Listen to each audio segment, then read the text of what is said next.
So in this MetaMask tutorial video, I'll be showing you guys how to add Bitcoin to your wallet here on MetaMask. Now, once the MetaMask app is opened up, I want you to go to the bottom left and press on Home.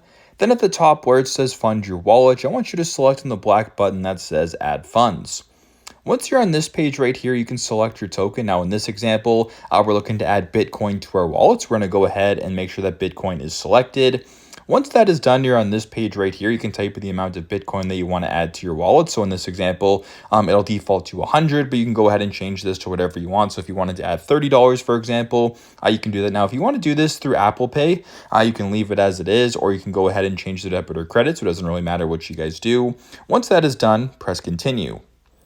It'll then bring you to this page right here where you have to enter your basic information. And once that is good to go to the bottom, press continue to proceed this way with adding Bitcoin to your wallet. So pretty simple, pretty straightforward. That is how to add Bitcoin to your wallet on MetaMask. Thanks again for watching, and I hope this video helps.